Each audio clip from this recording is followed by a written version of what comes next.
Ontem deu uma agitada aí na rede social, né?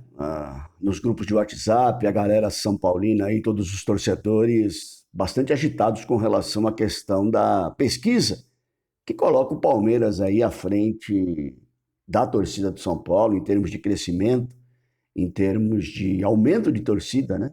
Em todo o país.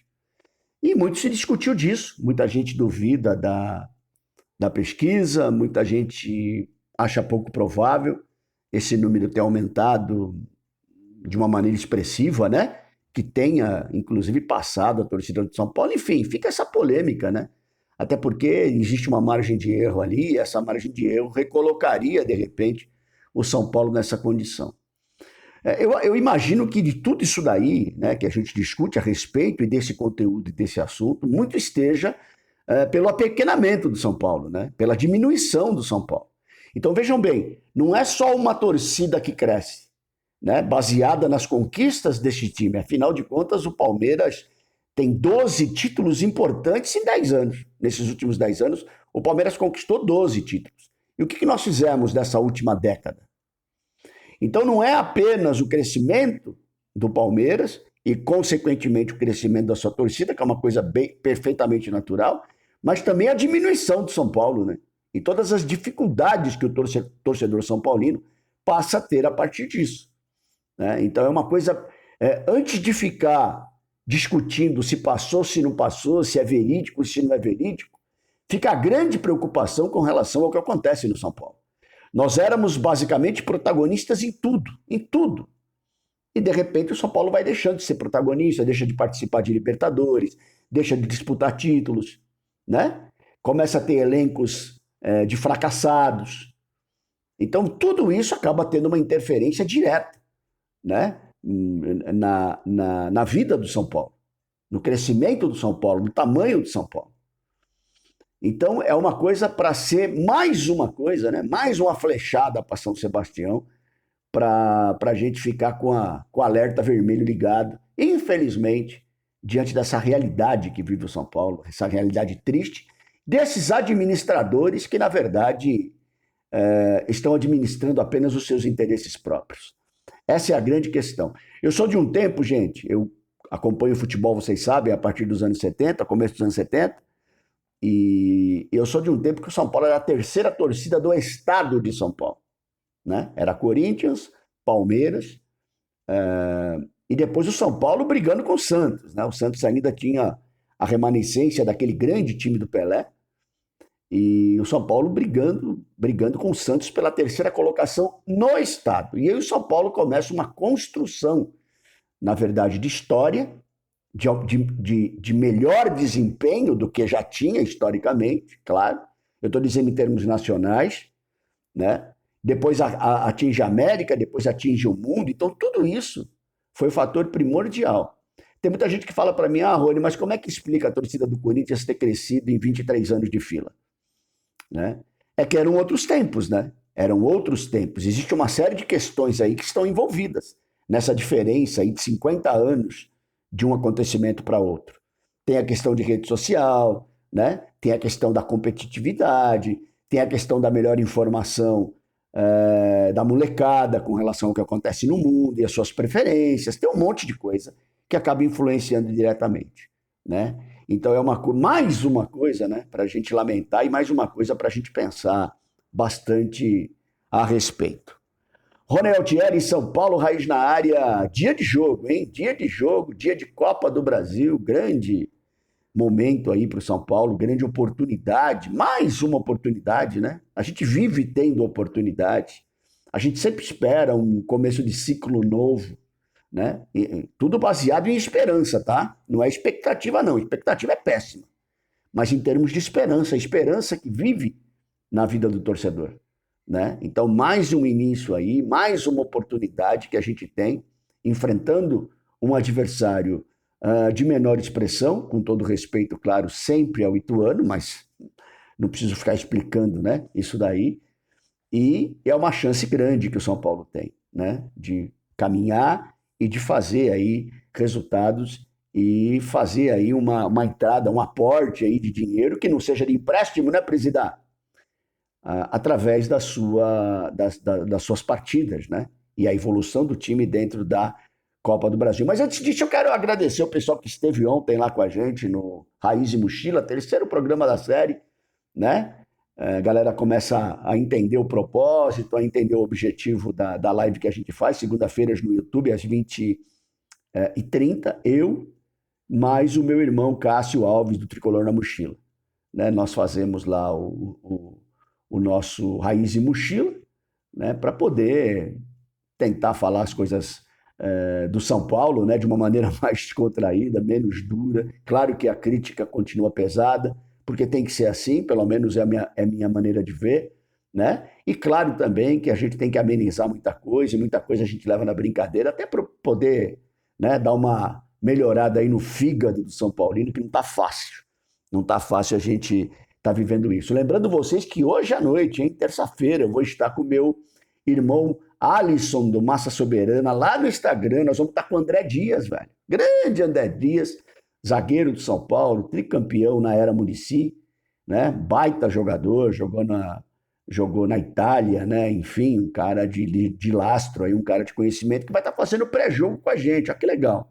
Convido vocês a estarem também no Instagram com a gente, 20h30 antes do jogo, né? Se prepara para o jogo, perdão, 20 horas, se prepara para o jogo, para a gente poder trocar essa ideia, para poder fazer esse bate-papo.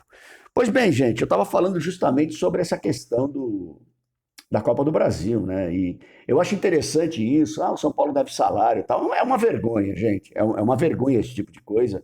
E eu não estou defendendo que não se pague salário, não é nada disso, não. Muito pelo contrário. Eu só acho que o jogador poderia entregar um pouco mais se o que ele está deixando de fazer é porque ele não recebe o salário dele em dia. Né? Porque ele vai receber esse salário, como eu sempre falo, hora ou outra, inclusive como juro e correção, e aí ele vai receber o salário, mas não entregou nada, porque ele fez corpo mole quando ele não recebeu. Quando no final ele recebe a grana dele e vai embora, né? E sem entregar absolutamente nada para a instituição. Mas tem gente que prefere lamber a bunda de jogador de futebol, né? Tem gente que prefere puxar o saco de jogador de futebol. Coitado, ele é um ser humano que nem a gente. É um ser humano que ganha 400 mil reais por mês. Eu acho que é um pouquinho diferente da gente, pelo menos da minha realidade, né? Não sei de muitos aí como é que é. Mas, enfim, o jogador tem que pensar o seguinte, gente, a cada fase que a gente passa dessa Copa do Brasil, que é o torneio que mais prêmio paga, é uma oportunidade a mais dele receber o salário dele em dia, né? Então, é engraçado que nem, por exemplo, quando a gente entregou a Sul-Americana lá no final do ano para o Del Valle, os caras não puseram na cabeça deles que se eles se esforçassem um pouquinho mais e ganhassem, o São Paulo tinha aberto uma porta aí de possibilidade de receita muito grande, que inclusive ia ajudar muito a deixar o salário deles mesmos em dia. Olha que interessante. Essa é a conta que tem que fazer, né?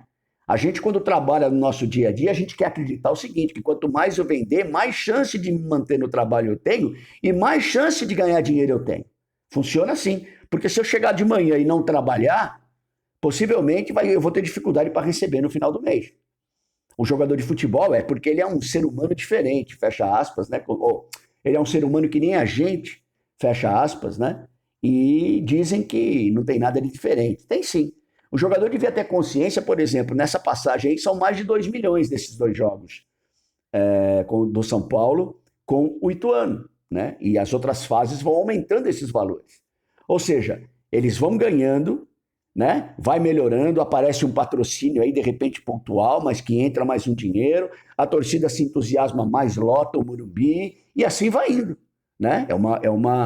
É uma corrente de ações que fazem com que, chega no final do mês lá, ele vai ter o salário dele. Mas não, ele prefere não jogar, né?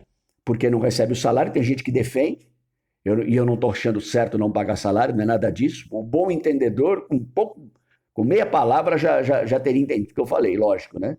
E o cara tem, na própria atitude, na própria ação dele, a possibilidade dele melhorar esse tipo de coisa, inclusive para a coletividade, né? São 20 mil ingressos vendidos até o momento, para uma torcida que estava botando 50 mil pessoas no Morumba, em tudo quanto é jogo. 20 mil ingressos é pouco, né?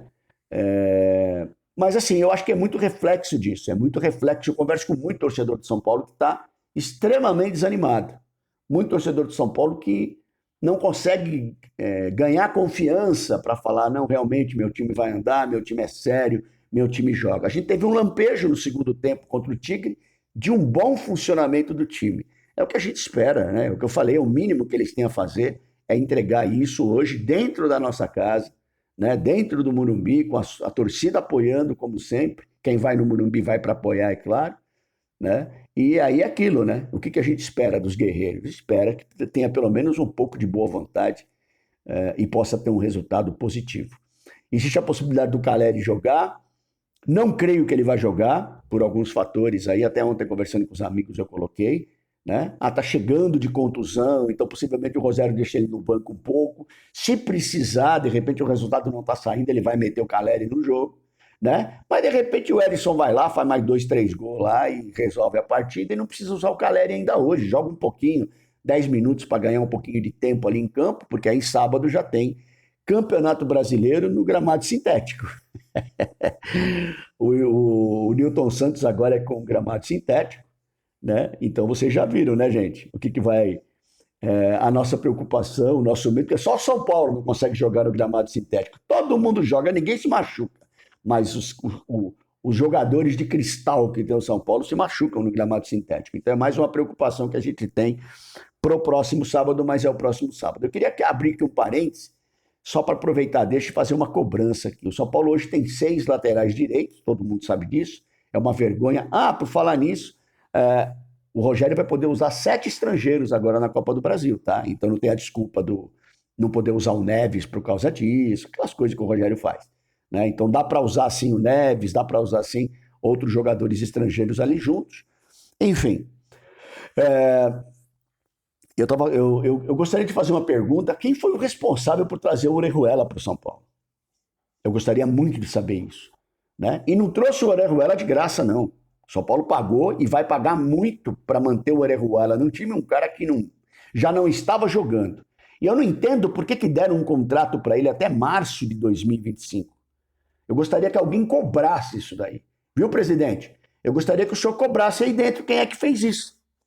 O senhor falou que ia cobrar o cara que mandou o Endrick embora, de graça, e o Palmeiras ganhou 400 milhões com o Endrick e com o Real Madrid. O senhor falou que ia abrir uma sindicância interna. Aproveita e abre uma também para o Orejuela. Eu gostaria de saber por que o São Paulo gastou tanto dinheiro e ainda vai gastar até 2025 com um jogador que estava encostado. Eu queria muito saber isso, viu, presidente? Mas é claro que o senhor e nem o senhor Rui Costa vão falar. Mas eu gostaria demais de saber. Março de 2025 e o Orejuela vai estar vestindo a camisa do São Paulo. Daqui a pouco manda embora o cara de graça, né? E combina de pagar o salário dele por mais 3, 4 anos, como é modus operandi dentro do São Paulo. E tem torcedor que ainda vai falar, já vai tarde. O que a gente vai fazer? Né? E o torcedor não indaga, o torcedor não questiona quem é que fez esse tipo de coisa e se fez, se continua lá dentro. Eu estou fazendo uma pergunta que a gente já sabe a resposta. Tá bom, pessoal? É isso daí. Vamos pro jogo hoje à noite. Tem pré-jogo lá no Massa Soberana no Instagram com o André Dias. Vamos estar lá hoje à noite. Grande abraço e bom jogo para todos nós, né?